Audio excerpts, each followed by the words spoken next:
Hey everyone, and welcome back to Bad Comic Review. This time I read Yokai Watch Issue 1 from IDW. This is from 2017. This was a 3-part miniseries with one story arc. Each issue is its own story, and they take place in different time periods. Now these have been reprinted in a hardcover book format. IDW is pretty good about that. So here we've got a story by Eric Equival. I'm sorry, I'm going to butcher these names. Artist Tina Francisco, letters by Krista Meisner, colorist by May Howe, assistant editor David Marriott, David Hedgecock is the editor, and publisher Ted Adams. Now, Yokai Watch follows the adventures of typically this kid Nate and his friends Whisper and Shogunyan.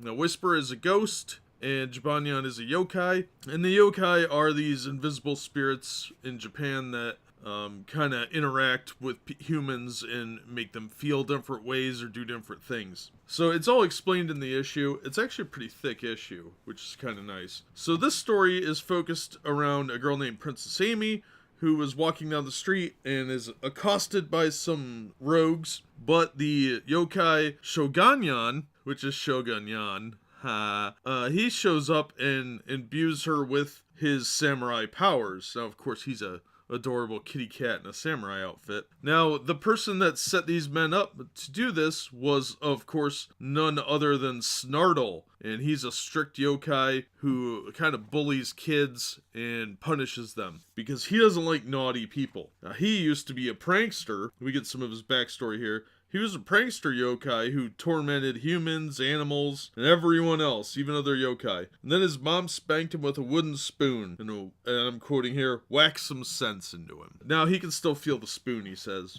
So, he tries to punish some other kids, and Shogunyan shows up to knock some sense into him, and they end up in a cool little sword fight where Shogunyan knocks the crap out of him and tells him he's going to leave this city forever and leave the kids alone. The yokai agrees, but says he will be back eventually, and he's going to pay for that embarrassment. Well, Snartle is going to come back in issue 2 in a present-day story, because this is obviously the past, and in the present day he's going to fight Shogunyan, who is the modern-day descendant of Shogunyan. And then issue 3 is going to be in the future with Robanyan, the robot version of Shogunyan. So it was a real quick read. It was a fun story. The dialogue is aimed really well at children and young adults, so that even younger kids shouldn't have too much problem reading it. There's not a whole lot of dialogue. There's just little sections that have a lot of talking. But you can really tell what's going on without being able to read too much of the dialogue. So if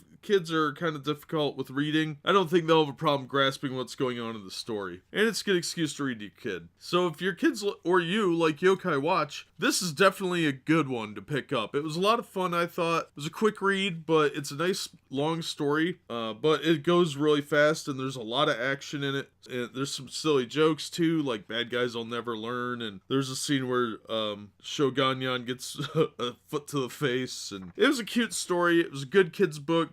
Good all ages book, I would say, because I thought it was a pretty enjoyable story. Self-contained story that is part of a larger story arc. So yeah, definitely check it out if you are into the TV show or the movies for Yokai Watch. It was a good time, and it's a quick read, and I found it real cheap. I got it on clearance at Books A Million for $1. It's a $4 cover price, but most likely you won't have to pay that much for it. But if you get it for $2 or $3, it'll probably entertain your kid pretty well, especially if they're a fan of the show. But that'll do it for this one. As always, thanks for listening, and we hope to see you on the next episode.